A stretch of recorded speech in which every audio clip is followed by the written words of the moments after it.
Assalamualaikum warahmatullahi wabarakatuh. Baiklah, saya perkenalkan, saya Teddy Gunawan, BB 1901071032. Saya akan membahas materi mengenai saham dan valuasinya. Selanjutnya kita masuk ke hak kedua, yaitu hak preemptif. Pemegang saham bisa seringkali memiliki hak, yaitu disebut hak preemptif, untuk membeli setiap tambahan saham yang dijual oleh perusahaan.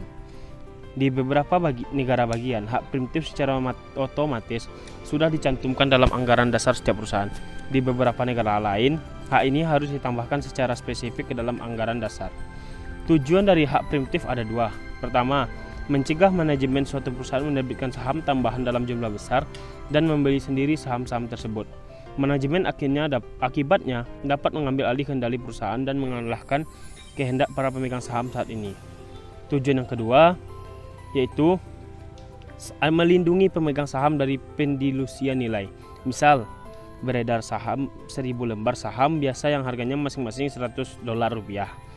Total nilai pasar perusahaan adalah $100.000. Jika dijual tambahan 1000 lembar saham dengan harga $50 per lembar atau sebesar $50.000, penambahan ini akan mengakibatkan total nilai pasar naik menjadi $150.000. Ketika total nilai pasar yang baru dibagi dengan jumlah saham beredar baru, akan diperoleh nilai sebesar $75 per lembar. Pemegang saham lama akan kehilangan 25 lembar saham, dan pemegang saham baru akan langsung mendapatkan laba $25 lembar saham. Jadi, menjual saham biasa dengan harga di bawah nilai pasar akan mendilusi harga dan memindahkan kekayaan pemegang saham saat ini kepada pihak yang diperkenankan untuk membeli saham baru. Hak preemptif akan mencegah hal seperti ini yang akan terjadi. Baiklah, kita masuk kepada materi yang pertama, yaitu hak hukum dan hak istimewa pemegang saham biasa. Pemegang saham biasa adalah pemilik perusahaan. Mereka memiliki hak hukum serta hak istimewa tertentu. Di sini ada dua hak yang akan kita bahas. Yang pertama tentang kendali atas perusahaan, dan yang kedua tentang hak preemptif. Pemegang saham biasa suatu perusahaan berhak memilih para direktur. Selanjutnya, memilih pengurus yang akan mengelola usaha. Dalam suatu perusahaan kecil, pemegang saham utama umumnya juga sebagai presiden, direktur, dan ketua dewan direksi. Dalam perusahaan besar terbuka, manajer umumnya memiliki saham, tetapi kepemilikan pribadi tersebut biasanya tidak cukup untuk memberikan hak suara kepada mereka. Jadi, manajemen dari kebanyakan perusahaan yang dimiliki publik dapat diganti oleh pemegang saham jika tim manajemen tersebut dinilai tidak efektif. Peraturan federal dan negara bagian mengatur pelaksanaan hak yang dimiliki oleh para pemegang saham. Pertama, perusahaan harus melakukan pemilihan direksi secara berkala, biasanya 1 kali setahun, dengan pengambilan suara yang dilakukan dalam rapat tahunan. Seringkali sepertiga direksi dipilih setiap tahun untuk masa jabatan 3 tahun. Setiap lembar saham memiliki 1 hak suara. Jadi pemilik 1000 lembar saham memiliki 1000 hak suara untuk setiap direktur. Pemegang saham dapat hadir dalam rapat tahunan dan memberikan suara secara langsung. Tetapi mereka umumnya memindahkan hak mereka untuk memberikan suara kepada orang lain melalui mandat atau proksi. Manajemen selalu memohon mendapatkan mandat dari pemegang saham di mana mereka umumnya akan mendapatkannya. Namun, jika laba perusahaan kurang baik dan pemegang saham tidak puas, kelompok luar pun mungkin dapat memperoleh surat kuasa tersebut sebagai usaha untuk mengganti manajemen dan mengambil alih usaha. Ini dikenal dengan perang mandat atau proxy fight. Pertanyaan tentang kendali telah menjadi permasalahan utama dalam ilmu keuangan selama beberapa tahun terakhir. Frekuensi terjadinya perang surat kuasa terus meningkat, seperti halnya usaha yang dilakukan oleh perusahaan untuk mengambil alih perusahaan lain dengan membeli mayoritas saham yang beredar. Tindakan mengambil alih perusahaan lain ini yaitu disebut dengan pengambil alihan atau takeover. Selanjutnya kita masuk ke dalam jenis-jenis saham biasa. Meskipun sebagian besar perusahaan hanya memiliki satu jenis saham biasa, yaitu saham terklasifikasi untuk memenuhi kebutuhan khusus. Biasanya ketika digunakan klasifikasi khusus, satu jenis akan disebut dengan kelas A dan jenis lain disebut dengan kelas B. Begitu pula seterusnya. Perusahaan kecil yang baru berdiri dan sedang mencari pendanaan dari sumber-sumber luar seringkali menggunakan jenis saham biasa yang berbeda-beda. Misal, ketika Google menjadi perusahaan publik, Google menjual saham kelas A pada publik, sementara saham kelas B dipegang oleh orang dalam perusahaan. Perbedaan utamanya adalah bahwa saham kelas B memiliki 10 suara per lembar saham, sementara kelas A memiliki 1 suara per lembar saham. Saham kelas B dimiliki oleh kedua pendiri Google dan CEO saat ini. Saham yang diklasifikasi ini kemungkinan dan memungkinkan pendiri perusahaan mempertahankan kendali tanpa harus memiliki mayoritas saham biasa. Untuk itu, saham kelas B jenis ini seringkali disebut dengan saham pendiri atau founder share. Karena struktur saham dua kelas jenis ini memberikan hak suara istimewa kepada orang penting dalam perusahaan, struktur ini seringkali dikritisi karena memungkinkan orang dalam untuk membuat keputusan yang berlawanan dengan kepentingan mayoritas pemegang saham. Selanjutnya kita masuk kepada harga saham versus nilai intrinsik. Mengapa investor dan perusahaan memperhatikan nilai intrinsik? Ketika berinvestasi di saham biasa, sasaran seseorang adalah membeli saham yang nilai rendah, yaitu harganya di bawah nilai intrinsik saham, dan menolak saham yang dinilai tinggi.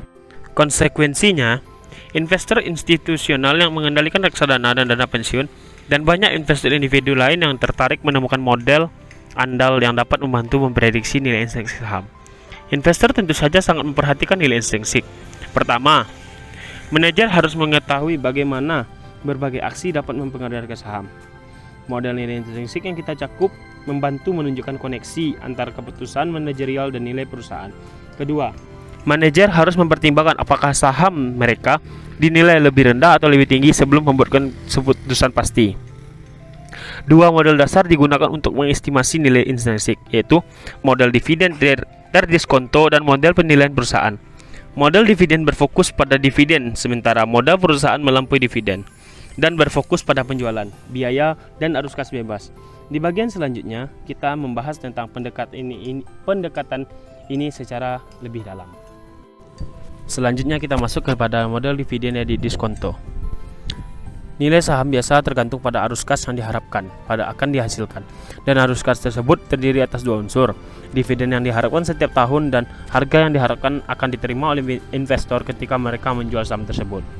Di sini, oleh karena itu, investor akan memiliki berbagai opini tentang nilai intrinsik saham yang sebenarnya serta harga yang sesuai untuk saham. Analisis yang dilakukan oleh investor marginal atau marginal investor tindakan menentukan di equilibrium harga saham sangat penting, tetapi setiap investor, baik marginal ataupun bukan, secara implisit melakukan tipe analisis yang sama. 2. Harga pasar atau market price. Market price aktual saham hari ini telah diketahui secara pasti, tetapi harga perkiraan di masa depan tidak dapat dipastikan. 3. Tingkat pertumbuhan.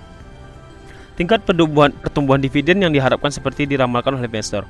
Jika dividen diharapkan tumbuh dengan tingkat yang konstan, maka tingkat pertumbuhan akan sama dengan tingkat pertumbuhan laba dan harga saham yang diharapkan. Investor yang berbeda menggunakan nilai yang berbeda pula untuk mengevaluasi saham suatu perusahaan. Tetapi harga pasar ditentukan menggunakan baris seperti yang diestimasikan oleh investor marginal. Selanjutnya kita masuk ke model dividen yang didiskonto yang selanjutnya, yaitu tingkat pengembalian yang diminta atau required rate of return. Tingkat pengembalian yang diminta ini dilambangkan dengan RS. Minimal yang dapat diterima atas saham dengan mempertimbangkan risiko dan pengembalian yang tersedia dari investasi lain. Investor yang berbeda biasanya memiliki opini berbeda, tetapi sekali lagi kuncinya adalah investor marginal. Kedua, tingkat pengembalian yang diharapkan atau expect rate of return. Ini dilambangkan dengan R-S. Dapat investor akan diterima di masa depan. Nilai R-S dapat di atas atau di bawah nilai tingkat pengembalian yang diminta. Tetapi investor rasional akan membeli saham jika nilai tingkat pengembalian yang diharapkan sama dengan atau lebih besar dari nilai tingkat pengembalian yang diminta. Menjual saham nilai di tingkat pengembalian yang diminta lebih kecil dari nilai tingkat pengembalian yang diminta, dan akan menahan saham jika nilai kedua pengembalian tersebut sama. Sekali lagi, kuncinya adalah investor marginal yang pandangannya menentukan harga saham aktual. Selanjutnya yaitu tingkat pengembalian aktual atau terrealisasi, actual rate of return. Setelah terjadi yang dibaca atau di sini dilambangkan dengan R bar S, Anda dapat berharap mendapatkan pengembalian sebesar 10% jika membeli saham hari ini. Namun jika pasar menurun, maka kemungkinan akan mendapatkan nilai pengembalian aktual terrealisasi yang jauh lebih rendah pada tahun depan. Bahkan bisa jadi itu akan jadi negatif. Selanjutnya kita masuk kepada imbal hasil dividen yang diharapkan atas saham sepanjang tahun berikutnya. Jika saham diharapkan akan membayar dividen sebesar $1 sepanjang 12 bulan ke depan, jika harganya saat ini adalah $20, maka imbal hasil dividen yang diharapkan adalah 5%. Investor yang berbeda memiliki harapan yang berbeda untuk itu, tetapi investor marginal adalah kuncinya.